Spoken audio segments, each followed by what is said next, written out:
Amis, entends-tu le vol noir des corbeaux sur nos plaines? Amis, entends-tu les cris sourds du pays qu'on enchaîne? Poètes, partisans, ouvriers, paysans, c'est l'alarme. Ce soir, l'ennemi connaîtra le prix du sang et des larmes. Montez de la mine, descendez des collines, camarades. Sortez de la paille, les fusils, la mitraille, les grenades. Oh, et les tueurs à la balle et au couteau, tuez vite. Oh, et saboteur, attention à ton fardeau, dynamite. C'est nous qui brisons les barreaux des prisons pour nos frères. La haine à nos trousses et la faim qui nous pousse la misère. Il est des pays où les gens au creux des lits font des rêves. Ici, nous vois-tu, nous on marche et nous on tue, nous on crève. Ici, chacun sait ce qu'il veut, ce qu'il fait quand il passe. Ami, si tu tombes, un ami sort de l'ombre à ta place. Demain, du sang noir séchera au grand soleil sur les routes.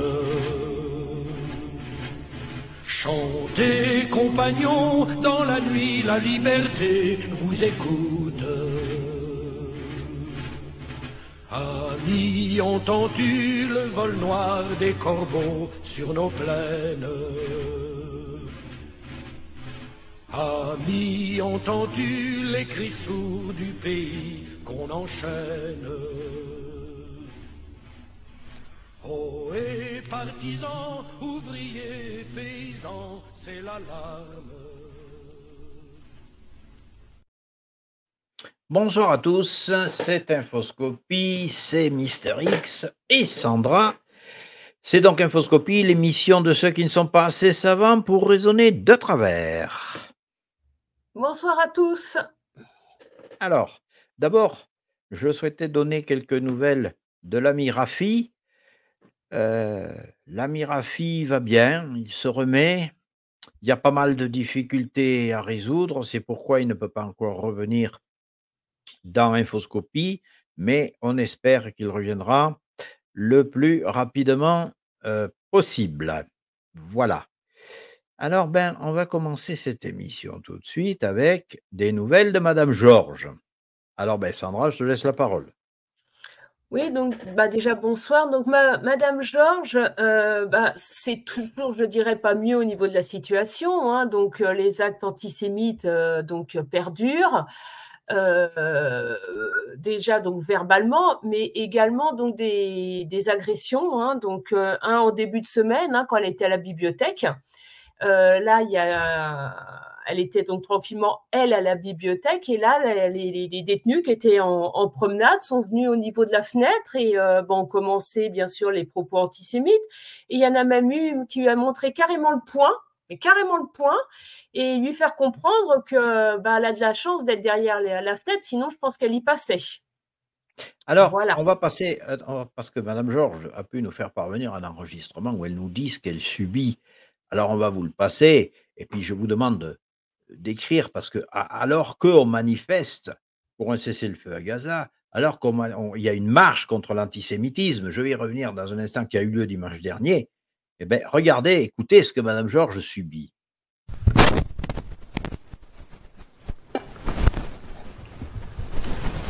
Je suis Madame Georges, j'ai 44 ans, je suis née le 19 mai 1979.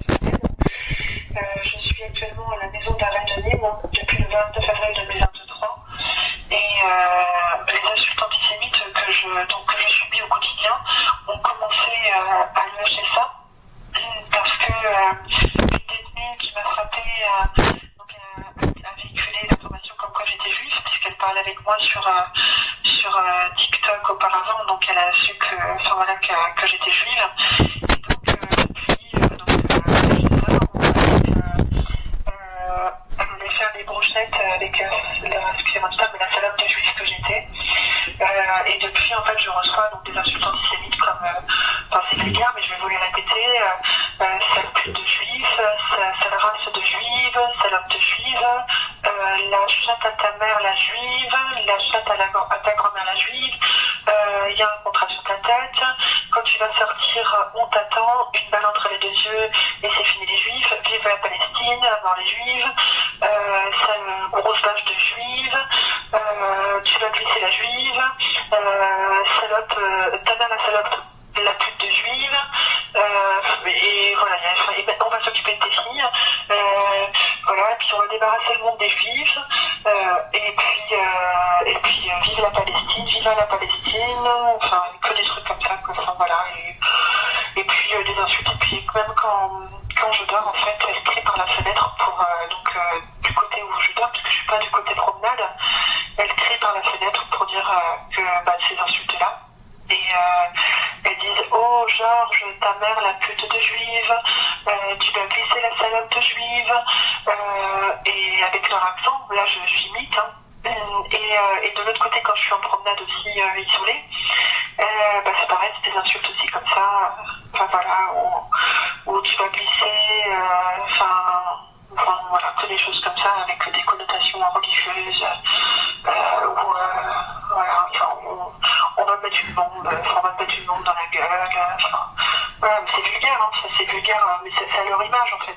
Mais c'est que ça, et que des menaces de mort, qu'on va te retrouver à l'extérieur, on va retrouver des filles, il y a des contrats sur ta tête, et voilà, enfin, c'est démoralisant. Et au quotidien, tous les jours, c'est ça. Donc là, aujourd'hui, j'ai été reçue par M. Guémard Farid, donc le chef de détention à la direction. Et donc, il a pris...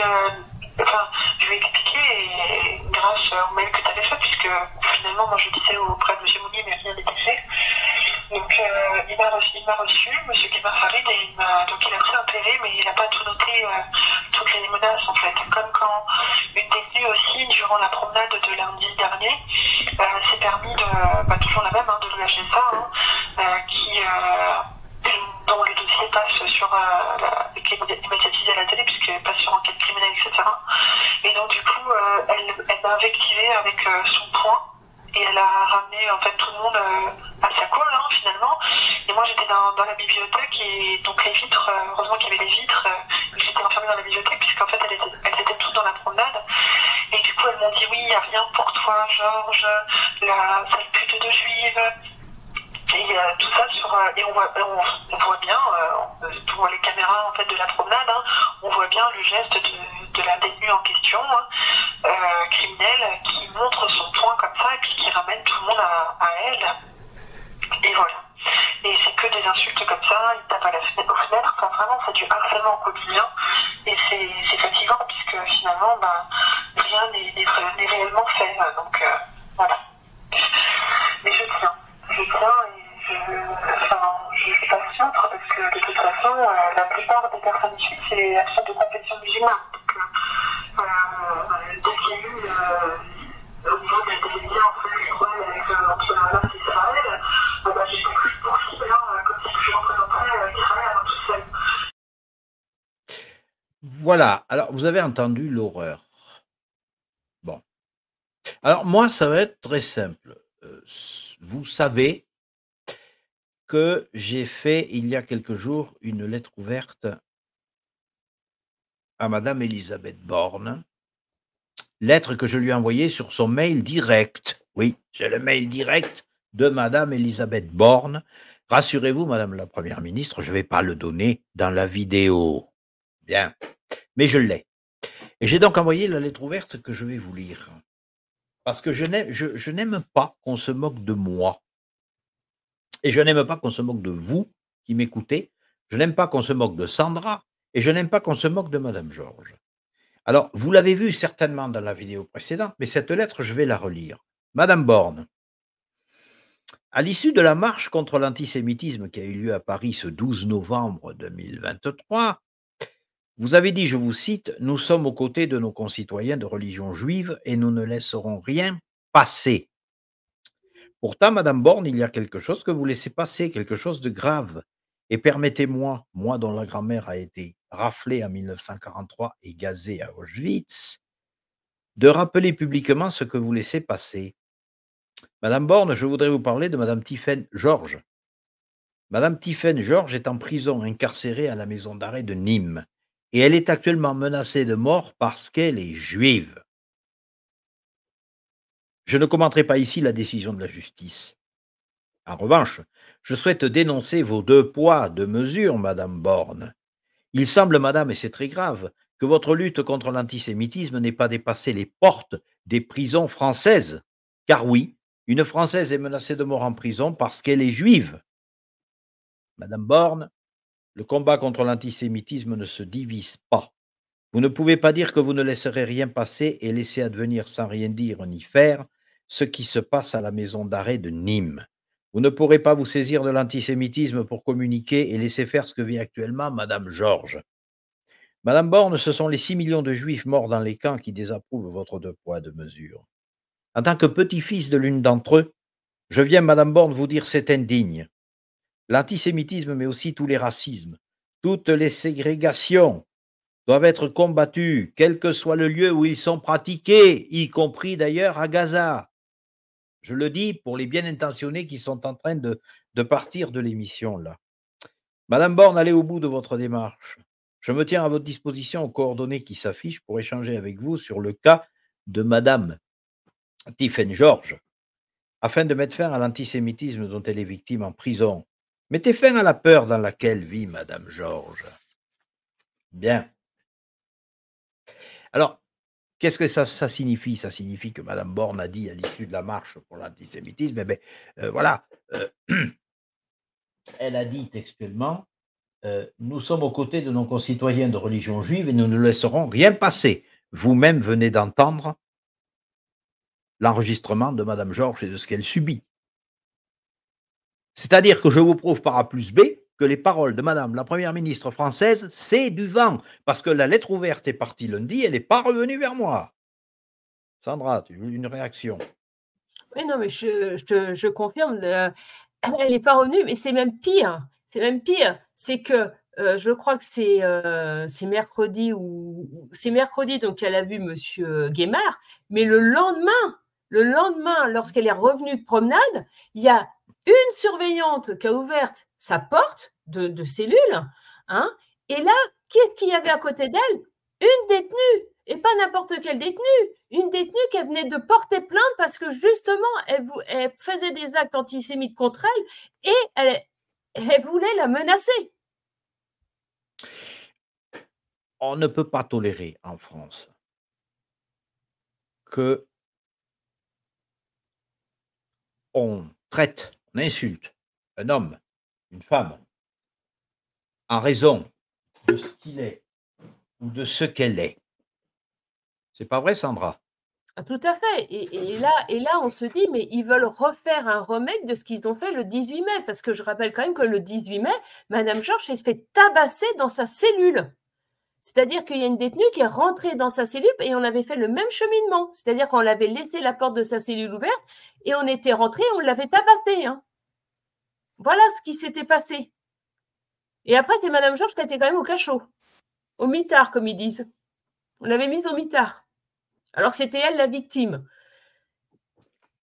Voilà. Donc là, Madame Georges, elle est restée tranquillement dans sa cellule parce que, mais elle était terrorisée parce que là, elle s'est dit, ça y est, elle va me la mettre et puis c'est fini pour moi, quoi.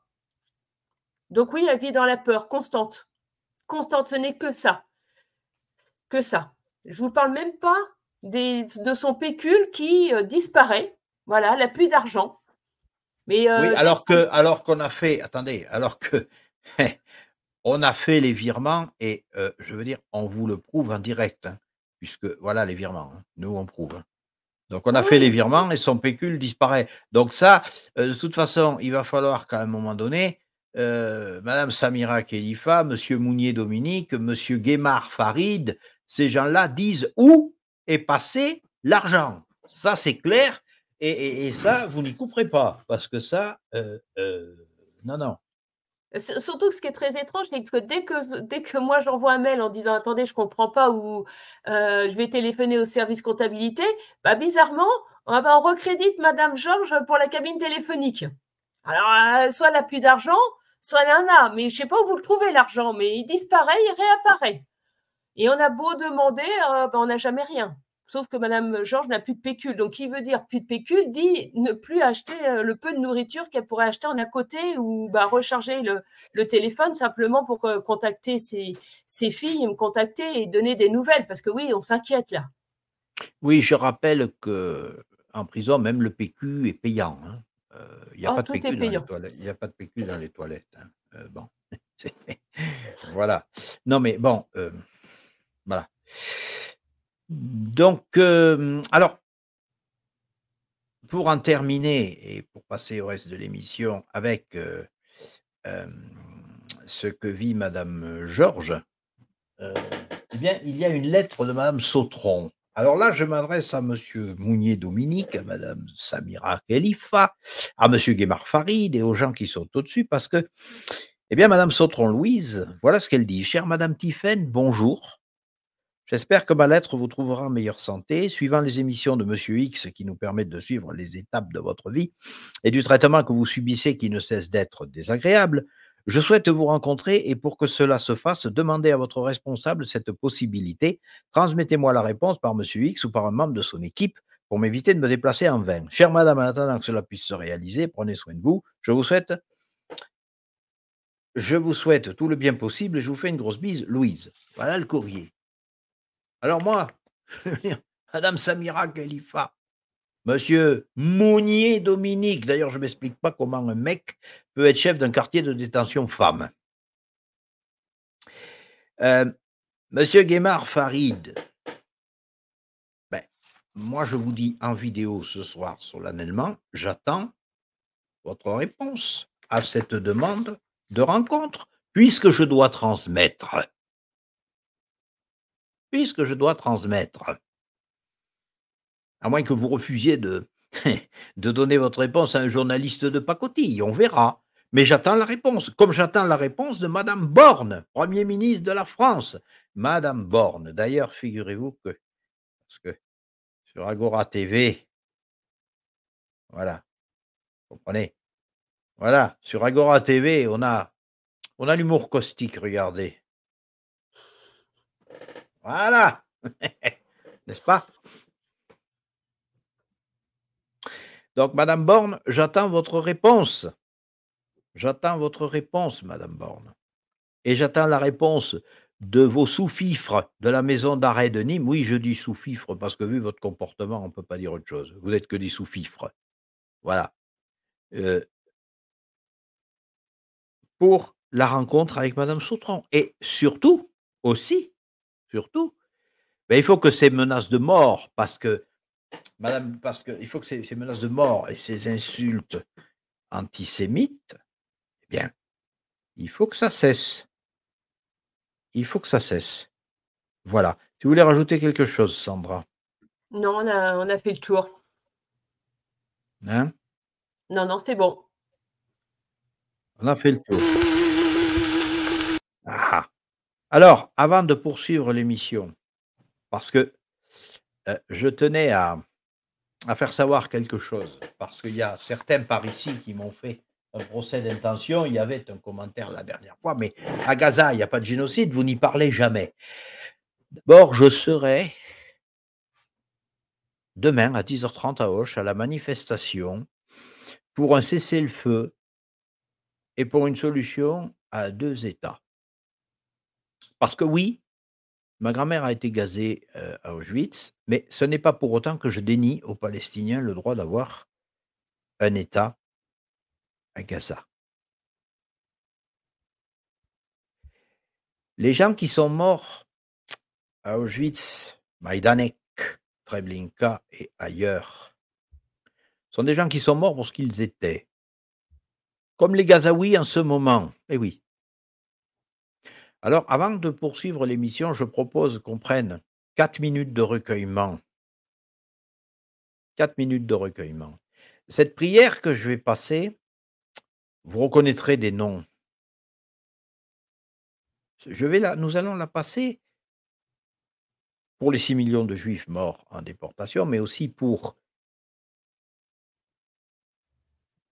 les morts du côté de Gaza. Nous allons la passer pour Shani Duk, enlevé par le Hamas, violé par le Hamas. Nous allons la passer pour les enfants morts aussi de Gaza. Nous allons la passer, cette prière des morts à Auschwitz. Nous allons la passer pour nous recueillir en pensant à tous les morts en Israël, à Gaza et ailleurs. Tous les morts simplement parce que ils sont ce qu'ils sont.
Merci de vous être recueillis 4 minutes avec nous.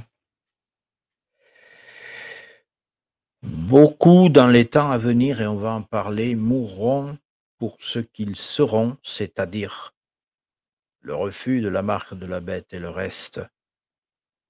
N'oubliez pas alors notre Gascogne, parce qu'ici on dit s'il y en a qui sont ce qu'ils ont, nous sommes ce que nous sommes. Est-ce que tu veux ajouter quelque chose, Sandra? Non, je trouve que ce chant est très émouvant. Très, Hmm. très émouvant et franchement, ça prend aux tripes, oui. Bien. Surtout, il ne faut Alors, pas oublier l'histoire. ah ben, surtout qu'elle se répète. Alors, Voilà. ici, voilà. Mes amis, la campagne 50 en 5. Alors, ça se présente comme une campagne de sensibilisation menée par les pays. D'ici à 2028, la campagne 50 en 5 aura aidé 50 pays à concevoir, lancer et mettre à l'échelle des éléments de leur infrastructure publique numérique, selon l'annonce officielle. Les 50 pays sont désignés comme des bancs d'essai mondiaux. Et les IAP seront d'abord mis en place en Afrique subsaharienne en particulier et en Inde.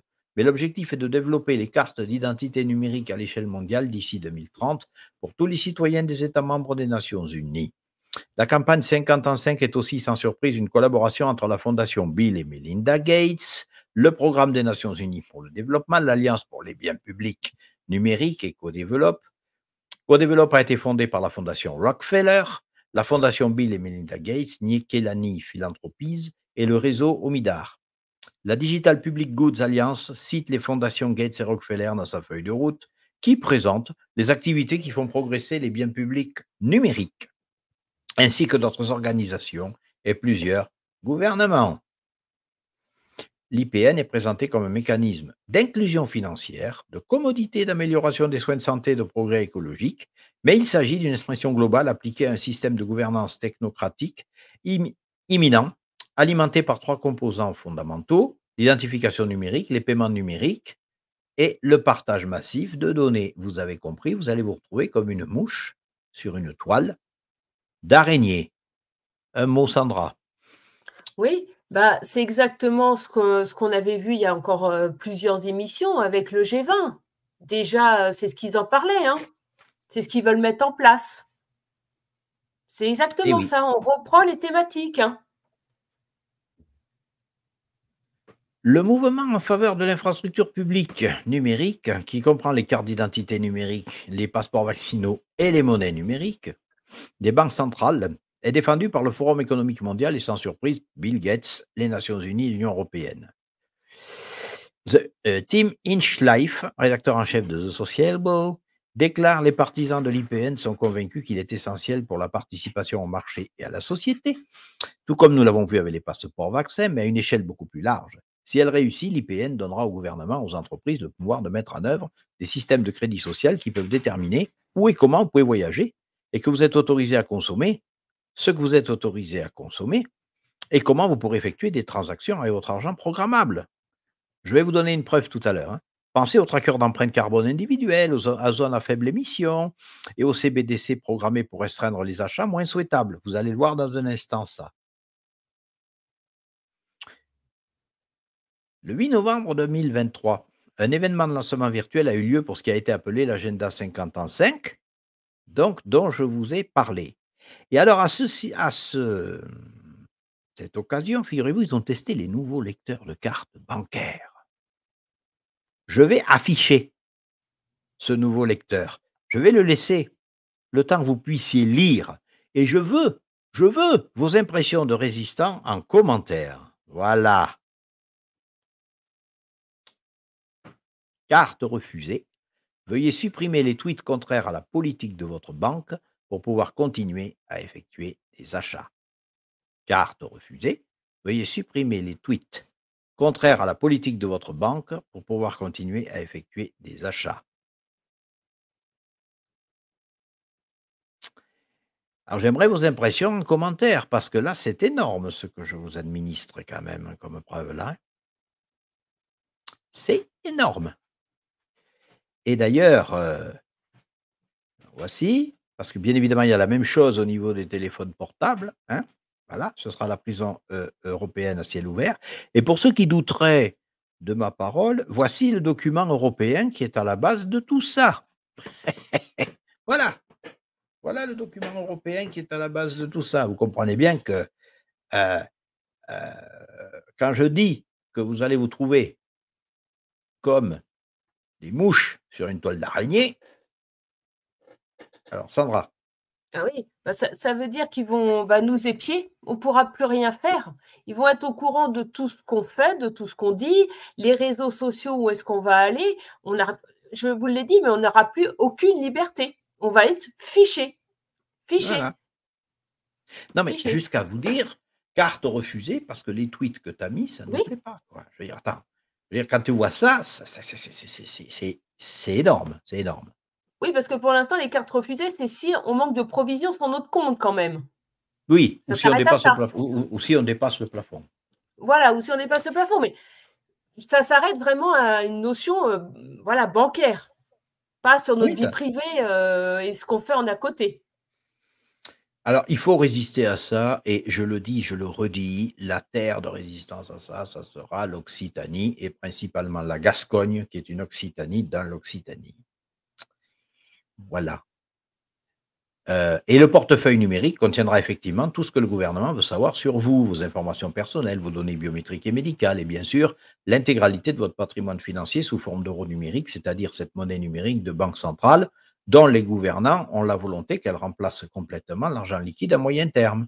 Ceci donnera aux administrations et surtout à ceux qui les dirigent, élus ou non, le pouvoir énorme de suivre vos moindres faits et gestes, de savoir exactement ce que vous faites avec l'argent qu'ils vous autoriseront ou non à avoir, voire flécher vos dépenses. Ceci, vous y avez droit, cela non, jusqu'à l'interdiction pure et simple dans les cas les plus graves, qui ne manqueront pas ces garanties sur facture. Bon. Ils vont décider pour nous. On n'aura plus de vie. Voilà, on n'aura plus de libre arbitre. Lisez ceux qui ne l'ont pas encore fait, 1984 de George Orwell. Oui. Lisez. Voilà. Alors, on poursuit le florilège. Énorme. Le contrat d'achat des vaccins Pfizer Covid par le Canada est publié. À la page 18, il est indiqué que l'acheteur reconnaît en outre que les effets à long terme et l'efficacité du vaccin ne sont pas actuellement connus et qu'il peut y avoir des effets indésirables du vaccin qui ne sont pas actuellement connus. Donc, en clair, en page 18 de ce contrat, je te vends un truc, mais je ne garantis pas son efficacité. Par contre, nous, on a été obligés, ceux qui se sont fait injecter, l'ont fait pour aller au café, au restaurant, ou les soignants pour garder leur boulot. Mais on n'en connaissait pas l'efficacité. Moi, j'ai envie de vous poser une question. Est-ce que vous avez l'intention, quand ça va être la puce, de vous laisser faire une nouvelle fois? Voilà, j'aimerais bien avoir vos commentaires. Oui, et puis je rappelle quand même que notre ministre de la Santé a quand même dit sur une antenne, donc là on peut le retrouver très facilement, non, mais il n'y a pas d'effet secondaire concernant le vaccin. Ah, mais ça a été pire. J'ai la preuve. Je l'avais d'ailleurs administré dans une vidéo. C'était au moment où j'étais encore sur Colère des rues. Et à cette équipe. J'avais le texte de la conférence de presse de Castex, qui était Premier ministre à l'époque, où il disait que les anticorps monoclonaux n'étaient pas dangereux. Et je l'ai juxtaposé en direct avec le DGS urgent, vous savez, les mails santé qui s'écrivent, qui disait au contraire que les anticorps monoclonaux, c'était très, très, très dangereux et qu'il fallait les administrer sous surveillance et en milieu hospitalier. Autrement dit, j'ai en main ici, je l'ai quelque part là, la preuve du mensonge de M. Castex à l'époque. Je crois que s'il y a un nouveau Nuremberg, je serai obligé de louer un camion pour emmener mes preuves à la barre. Alors, Israël met en garde. Alors là, écoutez bien. Ce que nous faisons à Gaza, nous pouvons le faire à Beyrouth. Le ministre israélien de la Défense a menacé de lancer une guerre au Liban qui ressemblerait aux opérations militaires menées à Gaza. Les forces israéliennes ont mené un assaut brutal et un blocus de l'enclave. Les bombardements de Tel Aviv ont tué plus de 11 000 civils palestiniens, dont 4 000 enfants. La Maison-Blanche craint que l'entrée en guerre d'Israël au Liban ne provoque un conflit plus large impliquant les États-Unis. En début de semaine, le ministre israélien de la Défense, Yoav Gallant, a déclaré Ce que nous faisons à Gaza, nous pouvons le faire à Beyrouth. Après que Tel Aviv a entamé des opérations militaires à Gaza le mois dernier, le Hezbollah et l'armée israélienne ont commencé à échanger des coups de feu le long de la frontière. Des dizaines de personnes ont été tuées, y compris des soldats et des civils de part et d'autre. Une frappe israélienne a causé la mort d'un journaliste libanais. Alors ça, c'est très grave, parce que le Hezbollah libanais est soutenu par l'Iran. Et l'Iran a la bombe atomique. Je précise, je ne veux affoler personne, mais je précise. Un mot, Sandra. Oui, non, mais là, ça peut prendre vite des proportions colossales. On sait que de toute façon, ce conflit, c'est une vraie poudrière, on l'a toujours dit. Mais là, oui, il va falloir faire très attention à ce qui va se passer dans les jours qui viennent. Parce que là, après, c'est la Troisième Guerre mondiale qui peut nous arriver et très rapidement. Alors justement, tu ne crois pas si bien dire, parce que le chef du Pentagone, Lloyd Austin, général, a fait part à son homologue israélien Yoav Gallant de son inquiétude quant aux actions israéliennes visant à aggraver les tensions de la frontière israélo-libanaise. C'est ce que rapportent les médias américains en citant 3 sources israéliennes et américaines informées de l'appel téléphonique entre Austin et Gallant qui a eu lieu samedi. Cette demande inhabituellement directe intervient alors que les informations font état de préoccupations à Washington, selon lesquelles Tel Aviv tenterait délibérément d'attirer la puissante milice libanaise du Hezbollah dans la crise israélo-palestinienne afin d'entraîner les États-Unis et d'autres puissances dans le conflit. Israël a rejeté ces allégations. Le compte-rendu officiel de l'appel Austin-Gallant ne mentionne ni le Liban ni le Hezbollah, paraphrasant Austin comme ayant réaffirmé le droit d'Israël à l'autodéfense tout en soulignant la nécessité de contenir le conflit à Gaza, d'éviter une escalade régionale. Mais en privé, selon le rapport, Austin a spécifiquement demandé à Gallant de ne pas prendre des mesures qui pourraient conduire à une guerre totale entre Israël et le Hezbollah et de lui fournir des détails sur les frappes israéliennes contre le Liban, dont les médias israéliens ont indiqué qu'elles s'avéraient de plus en plus inefficaces contre les combattants du Hezbollah. Bon, vous avez compris où ils veulent en venir. Je rappelle tout de même que dans le livre de l'Apocalypse, dans la Bible, pour ceux qui ont une Bible, vous verrez que la bataille finale se déroule à Megiddo, au sud d'Israël. Voilà. Tu veux rajouter quelque chose, Sandra? Non, là, je pense que tout a été dit. Je pense qu'on ne peut pas être plus clair sur les choses, malheureusement. Alors, les fonctionnaires de l'Union européenne s'accordent sur un cadre pour l'identification numérique et suggèrent l'intégration de la monnaie des banques centrales. L'eurodéputé néerlandais Rob Roos, opposant à l'accord provisoire, a déclaré que les 2 institutions de l'Union européenne avaient ignoré tous les experts en matière de protection de la vie privée et les spécialistes de la sécurité lors de la conclusion de l'accord. Voilà. Et donc, les opposants, comme l'eurodéputé néerlandais Rob Roth, se sont rendus sur X, anciennement Twitter, pour annoncer la nouvelle et qualifiée de très mauvaise. Selon Rob Roos, la raison est que les 2 institutions de l'Union européenne ont ignoré tous les experts de la vie privée et les spécialistes de la sécurité lors de la conclusion de l'accord. Le commissaire Breton n'a pas perdu de temps, peut-être à dessein, en profitant d'un élan qui a sans doute été difficile à lancer pour dire que maintenant, il y a un portefeuille d'identité numérique, il faut y mettre quelque chose. Bon, vous avez compris, je ne vais pas plus loin, j'en ai parlé en début d'émission, on va être comme des mouches sur une toile d'araignée. Alors, au niveau de l'Église, pour nos amis cathos, Vatican II, de grandes divisions apparaîtront bientôt avec de nouvelles lois tolérant le péché. Et des églises se dissoudront pendant la persécution de l'Antéchrist, de sorte que les ahuris accueilleront un temple alternatif de Dieu construit à Rome, une église inclusive qui unit tout le monde sous le faux prophète. Alors, je reviens vite fait sur la destitution de l'évêque Strickland du diocèse de Tyler, puisque l'évêque Strickland pratiquait la vraie tradition catholique. Le pape le destitue. En France, on a la même chose, puisque je vous annonce que François Touvet, l'évêque Vatican II qui a présidé à la dissolution de la communauté du Verbe de vie, lui va devenir évêque coadjucteur de Monseigneur Rey du diocèse de Fréjus-Toulon, parce que Monseigneur Rey, vous savez, c'est l'évêque, on avait interdit les ordinations, parce que trop tradit, lui aussi, encore une fois. Bon, voilà où on en est. Un mot là-dessus, Sandra? Ah non, mais là, tout est mis, j'irais vraiment, là, on va tout mettre à jour. Parce que même la religion a deux visages. Ah oui, oui, oui. Ça, faut Mais le dire. ça va même plus loin que la religion. Oui. Je vais vous montrer un tableau peint sur le mur d'une école primaire. Vous allez dire ce que vous en pensez. Allez, regardez. Voilà ce que vous trouvez en France sous le préau des écoles primaires.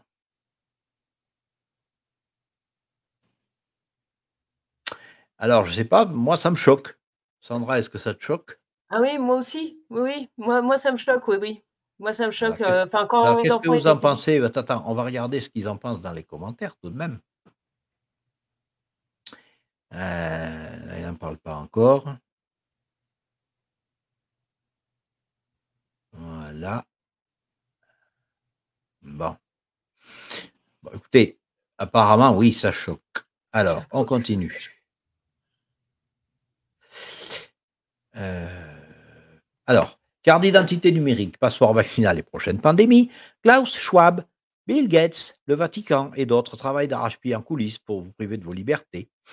Reggie Littlejohn, fondatrice et présidente de Women's Rights Without Frontiers, a proclamé un message vital lors du 2023 Rome Lives Forum en tirant la sonnette d'alarme sur les plans mondialistes visant à établir un état de surveillance biotechnique qui utilisera des cartes d'identité numériques et des monnaies numériques des banques centrales pour verrouiller la population mondiale. Littlejohn révèle les puissances mondialistes avec l'Organisation mondiale de la santé, les Nations unies, le Forum économique mondial, tous les bras puissants du nouvel ordre mondial et leur projet de création d'un réseau de surveillance mondiale visant à contrôler un peuple autrefois libre. Le monde est sur le point d'adopter le système de crédit social de la Chine communiste, logiciel espion intégral du Parti communiste chinois, qui rendra impossible une vie normale sans surveillance gouvernementale. Sauf en Gascogne, s'il y en a qui sont ce qu'ils ont, nous sommes ce que nous sommes. Signan, Kiansukian, Kemsokiem. Un mot, Sandra? Bah, là, en ce moment, ils accélèrent vraiment la cadence, on se rend compte, et on retrouve toujours les mêmes personnes à la tête de ces projets. Et le même schéma. Toujours. Alors, justement, tu parlais d'accélérer la cadence. Figurez-vous, mes amis, que va se tenir du 7 au 9 décembre une réunion Covid en Espagne. Cette réunion Covid, c'est une exclusivité, ça, vous le trouverez nulle part ailleurs. Cette réunion Covid, elle aura lieu au Novotel Madrid Center. Vous voyez, je suis précis, Calle de O'Donnell 53, 28009 Madrid, Espagne. Alors, déjà, photographie, enregistrement audio et vidéo. Les photographies, enregistrements audio et vidéo ne sont pas autorisées lors des séances officielles des réunions. Seul le rédacteur médical officiel désigné par l'organisation peut procéder à des enregistrements. Toutes les présentations seront publiées ici dès que possible, après la fin de l'atelier, à condition que l'orateur ait donné l'autorisation de le faire. Bon. Qu'est-ce que tu comprends, Sandra? Ah ben, il faut que ça reste bien entre eux. Hein.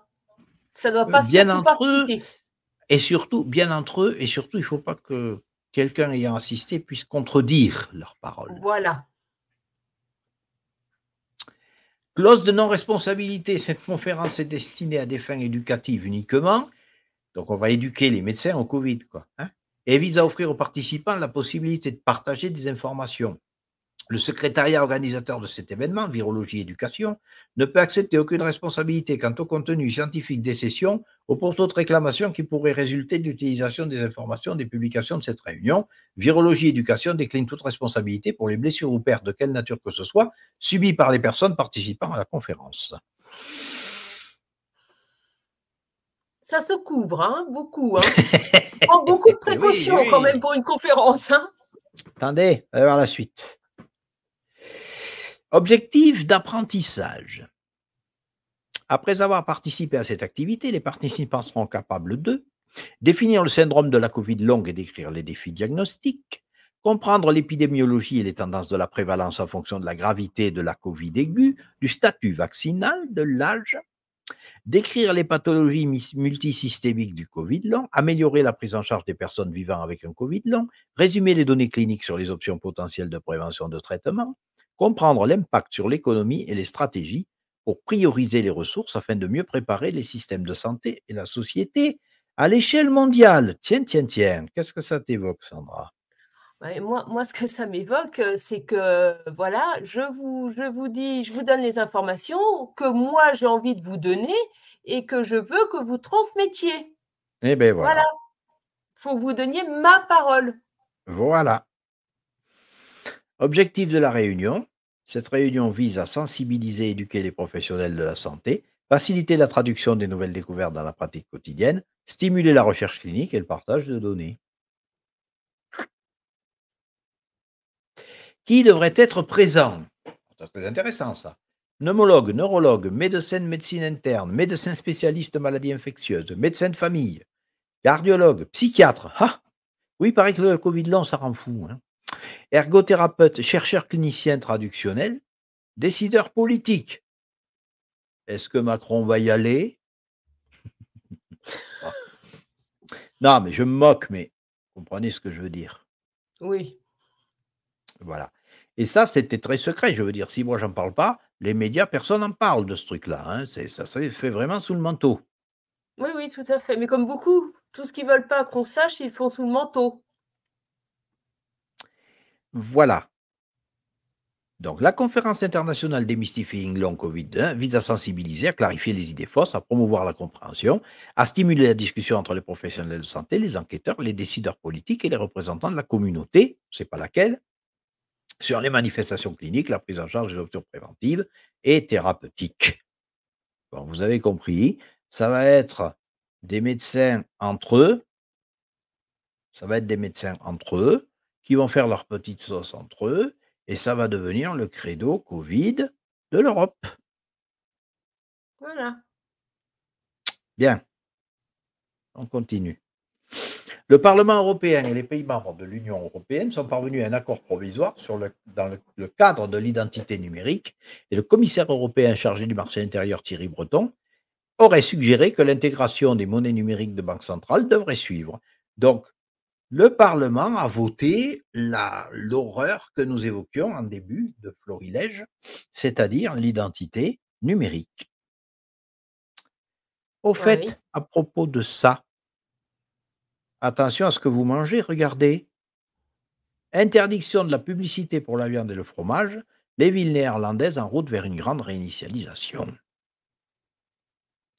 Alors moi, mes amis, j'ai pas envie de bouffer ni des flocons d'avoine, ni des cochenilles dans les yaourts rouges, soi-disant à la fraise de Yoplait, ni des farines d'insectes.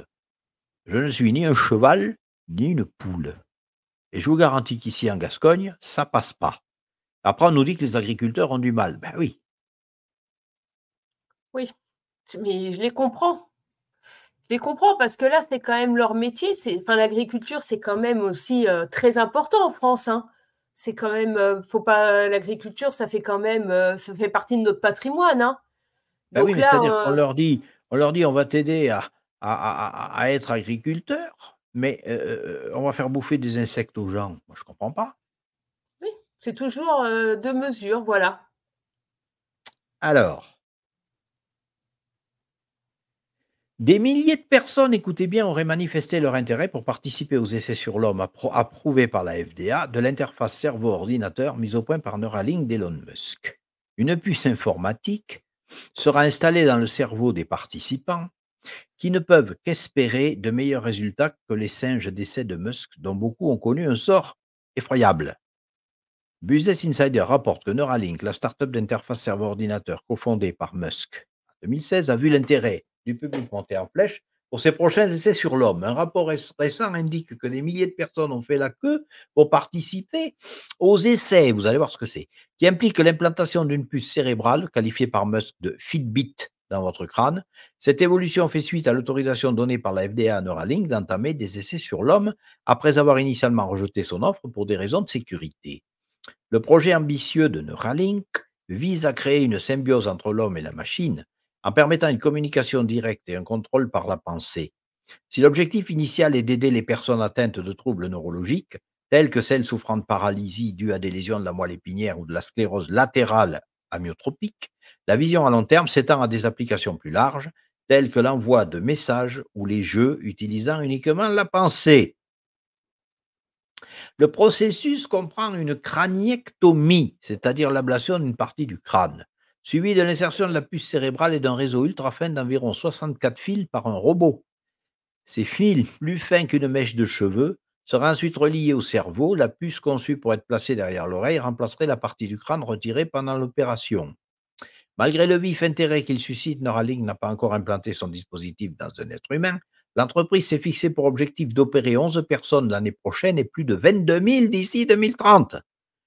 Avant de procéder à des essais sur l'homme, Neuralink a effectué des opérations d'implantation sur des sujets d'expérimentation animale, notamment des porcs et des singes, à l'aide du robot conçu pour cette procédure. Elon Musk a fait pression pour que le robot fonctionne plus rapidement et que les interventions chirurgicales soient réalisées sans assistance humaine, soulignant ainsi l'urgence qui a progressé dans ce domaine. Ce n'est même pas un humain qui fait l'opération.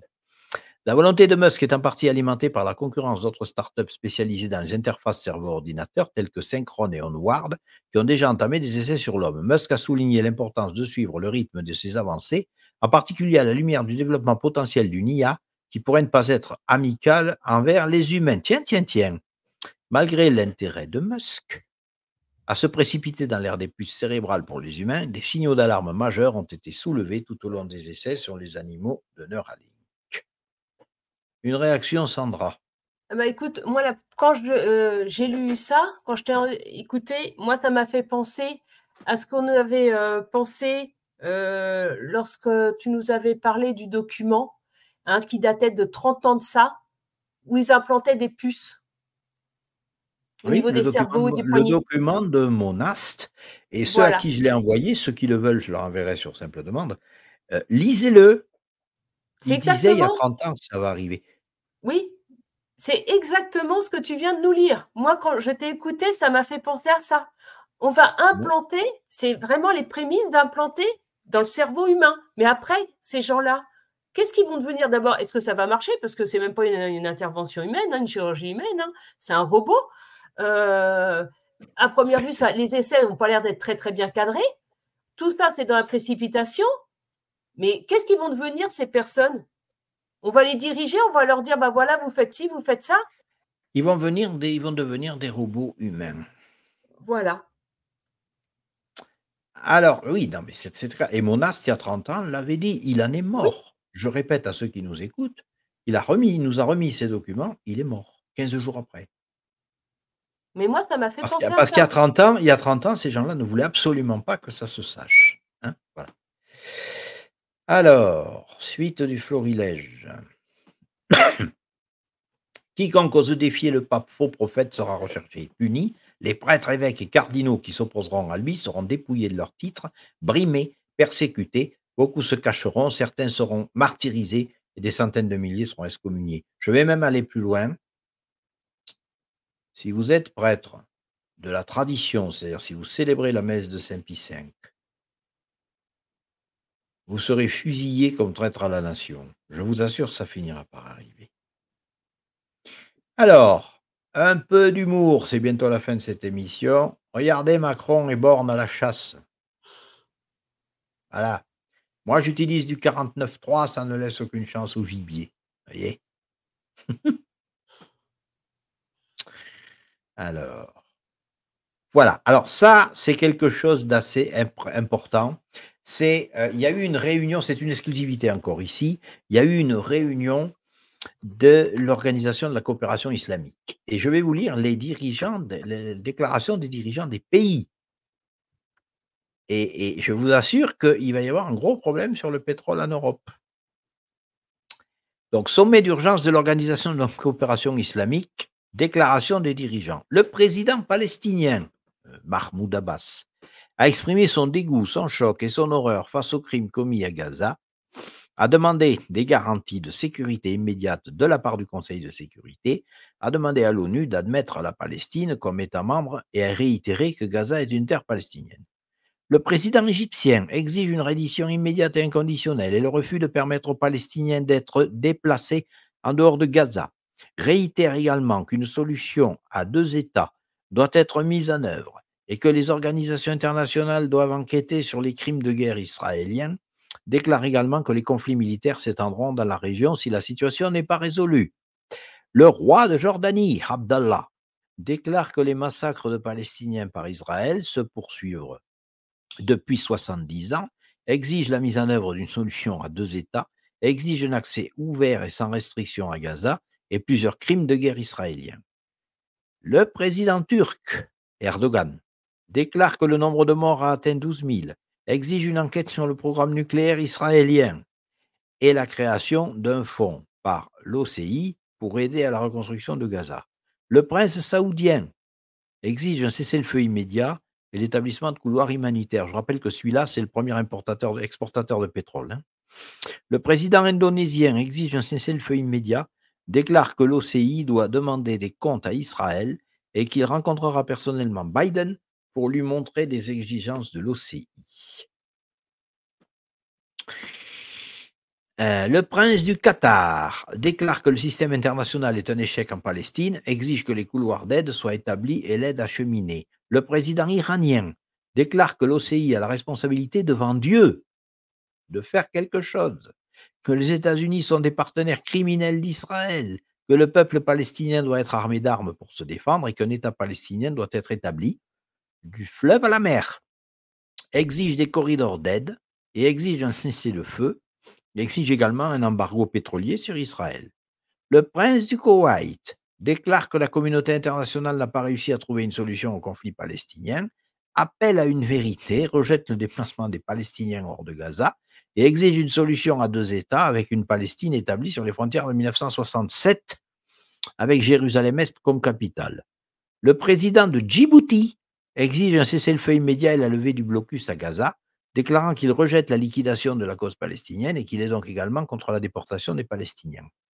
Le président des Comores déclare que la seule façon de résoudre le conflit palestinien passe par une solution à 2 États, ce qui est nécessaire. La déclaration finale, c'est « Nous refusons de qualifier la guerre de représailles contre Gaza, d'autodéfense ou de la justifier sous quelque prétexte que ce soit.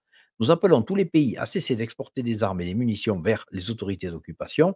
Nous soulignons la nécessité de briser le siège de Gaza, d'amener immédiatement des convois d'aide, notamment de la nourriture, médicaments, carburant. » Le président syrien, Bachar el-Assad, déclare que davantage de concessions arabes à Israël conduisent simplement à des massacres plus brutaux et que l'échec de la paix n'apporte que plus d'agression à l'entité sioniste et que plus de désespoir aux Palestiniens, déclare que les Palestiniens ont besoin d'une assistance immédiate et la protection et non l'aide humanitaire. Exige également la cessation des relations politiques entre les pays musulmans et Israël et la solution à 2 États n'est pas à l'avant pour le plan pour le moment. Le président irakien dénonce les massacres qui ont eu lieu à Gaza, déclare qu'un État palestinien doit être créé, avec tout Jérusalem pour capitale, déclare que la communauté internationale doit dénoncer Israël, exige la création immédiate de couloirs d'aide et dénonce les tentatives d'expulsion des Palestiniens de Gaza. Le représentant libyen disait quelque chose, mais apparemment tous les médias l'ont trouvé inintéressant, alors ils lui ont coupé la parole. Bien. Quand je vous dis faites des réserves de carburant, faites attention parce que faites des réserves, tout va flamber. Vous avez vu les déclarations de ces gens-là qui se sont réunis entre eux. Ils vont exporter beaucoup moins de pétrole, le prix du baril va monter, tous les prix vont flamber. Faites des réserves. Je ne sais pas ce que tu en penses, Sandra, mais... Moi, personnellement, j'ai commencé mes réserves d'essence, mes réserves donc de nourriture, parce que là, c'est sûr que, oui, tous les signaux vont dans le même sens. Hein. Tous les signaux. Hein. Donc, tu nous le dis depuis déjà plusieurs émissions, donc je pense que, oui, les gens qui t'écoutent, ils ont fait comme moi, ils ont commencé. Alors, l'Iran met en garde contre une expansion inévitable de la guerre après la cérémonie de levée du drapeau organisée par les forces de défense israéliennes à Gaza. Vous voyez ? Et là, tout comme le pape a dit que se faire vacciner était un acte d'amour, il vous demandera aussi de prendre la puce qui est la marque de la bête, s'attacher de faire adorer un faux Dieu, l'Antéchrist, et ainsi de très nombreux catholiques obéiront au pape, faux prophètes, et condamneront leurs âmes aux peines de l'enfer. Alors, juste 2 petits slides. Vous savez que chez nous, le monde paysan s'est levé en Gascogne. Les médias ne vous en parlent pas. Hein. Le monde paysan s'est levé en Gascogne parce que les agriculteurs n'en peuvent plus. Signan, Yann ceux qui Yann, qui aiment ceux qui aiment. S'il y en a qui sont ce qu'ils ont, nous sommes ce que nous sommes. Eh bien, figurez-vous que depuis ce matin, tous les radars du département du Gers sont bâchés. Regardez. Là, laissez-nous travailler. Et ici, foutez-nous la paix. Vous voyez, ici, on ne se laisse pas faire, on se lève, on bouge.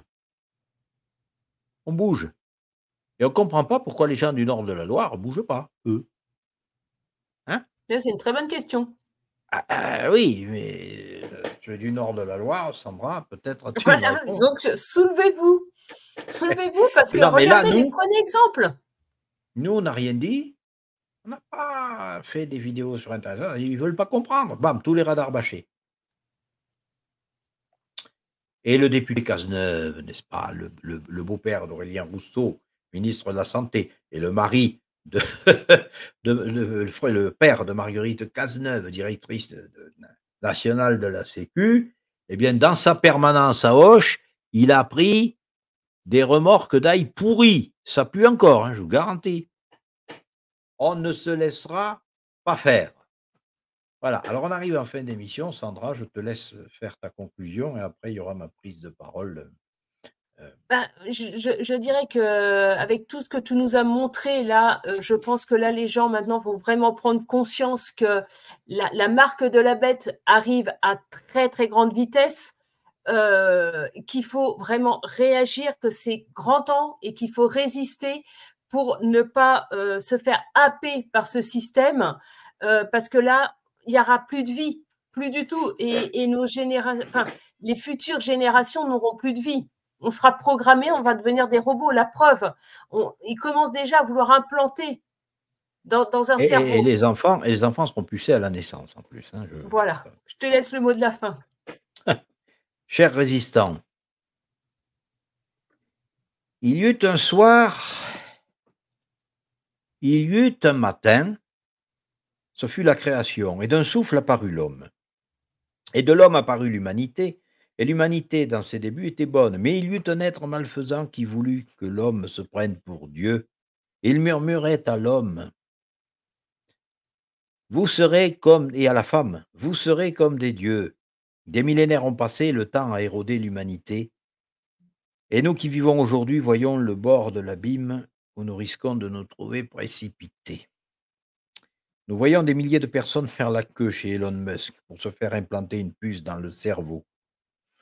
Nous voyons se construire à grande vitesse un monde orwellien où seuls ceux qui auront fait allégeance à cette horreur auront le droit de vivre, et où ceux qui ne voudront pas souiller la parcelle de divinité qui est à eux seront impitoyablement recherchés et éliminés. Il y aura très bientôt le matin des porteurs de la marque de la bête et le dernier soir de ceux qui voudront respecter Dieu. Oui, l'humanité va disparaître, et quand je dis l'humanité, je parle des émotions, des sentiments, je parle de l'homme dans toute sa grandeur, dans toute sa beauté, de l'homme qui donne sa vie pour ceux qu'il aime, de l'homme qui a gardé le sens d'aimer. Oui, mais voilà. Le mondialisme nous met en boîte et nous replie sur nous-mêmes. Voyez plutôt, un homme vient au monde, il est mis dans une boîte qui se nomme couveuse. Plus tard, il va dans une autre boîte nommée crèche, puis une autre qui s'appelle école, et le lycée appelé bahut à l'image de ce meuble ancien de nos grands-parents, où ils rangeaient leur vaisselle. Pour oublier un peu, on va s'amuser en boîte de nuit. On travaille dans une boîte qui nous paie. Une misère. Et pour finir, oui, pour finir, nous passons nos derniers jours dans une boîte nommée EHPAD, pour enfin un jour être allongés dans une dernière boîte de 4 planches. Le mondialisme orwellien nous met tellement en boîte que nous finissons par oublier tout le reste. Nous n'osons plus, et c'est ce qu'ils veulent, regarder en dehors de notre boîte, parce que les parois sont trop hautes, et aussi, disons-le, parce qu'ils s'arrangent pour que nos boîtes soient si confortables et rassurantes.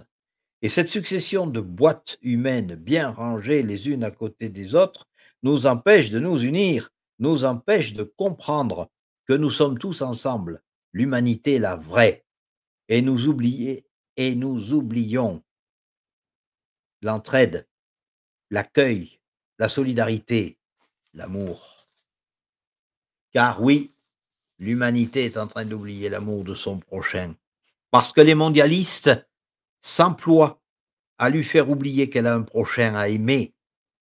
Les mondialistes, en vérité, n'ont pas de prochain, ils n'ont que des congénères. L'humanité va disparaître parce que les humains sont en train de devenir des robots sans émotion. Nous ne nous regardons même plus. Nous parlons sur la toile au monde entier et nous oublions de saluer notre voisin. Nous apprenons le sexe à l'école et oublions l'amour. Nous pensons sans ressentir et les quais de nos métros ressemblent à des processions de robots tant les visages sont fermés. Nous acceptons de débiter des inepties de l'école primaire au jury de thèse pour un diplôme, pour de l'argent, et nous ne savons plus comment prononcer les mots de l'amour.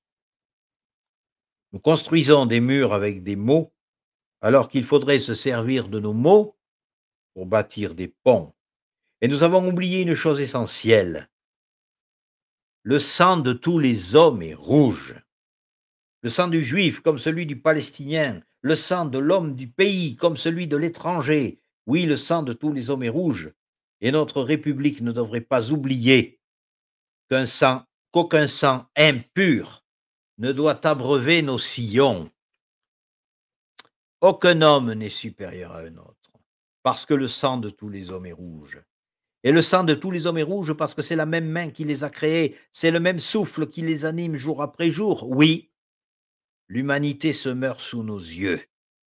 Et j'adjure tous ceux qui veulent rester humains d'accourir à son chevet, de ne pas la laisser mourir. Je vous adjure de dire non à ce monde qui vient et qui n'aura plus rien d'humain. Je vous adjure de le refuser par tous les moyens qui sont les vôtres. J'ai entendu récemment une personne me dire « On n'aura pas le choix ». Eh bien moi je vous adjure de choisir l'humanité, la vraie, celle de l'amour de l'autre, même si vous devez y perdre tout ce que vous avez ou même votre vie. Je vous en adjure au-delà de vos opinions, de vos convictions, de vos religions, de vos partis, de vos syndicats, de vos valeurs. Je vous en adjure parce que, bon Dieu, le sang de tous les hommes est rouge et il tache la terre de la même manière quand il est répandu inutilement. Je vous adjure de ne plus être ceci ou cela, ou comme ceci ou comme cela. Je vous adjure d'être et de demeurer des humains.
Tu bosses toute ta vie pour payer ta pire tombale.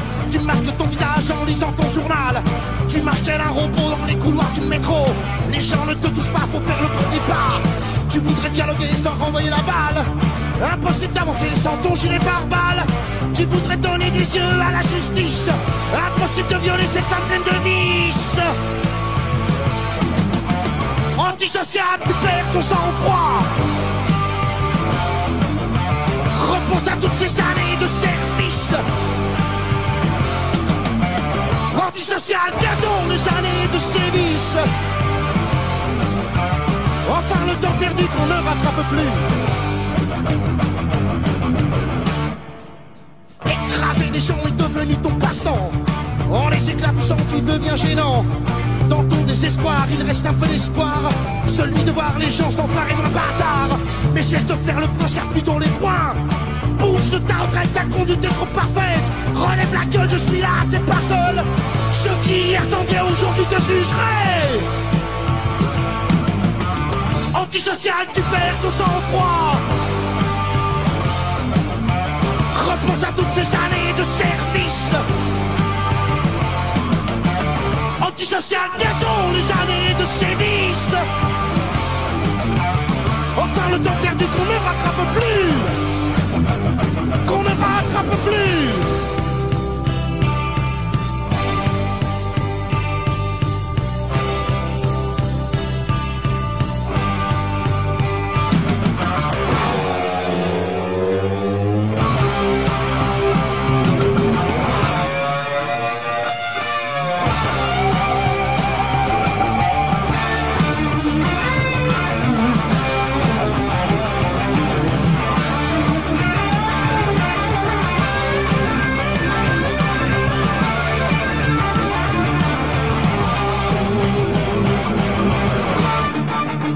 Tu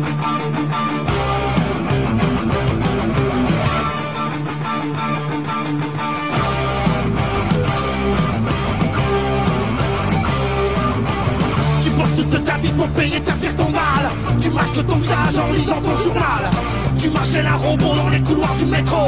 Les gens ne te touchent pas pour faire le premier pas. Tu voudrais dialoguer sans renvoyer la balle. Impossible d'avancer sans ton gilet pare-balles.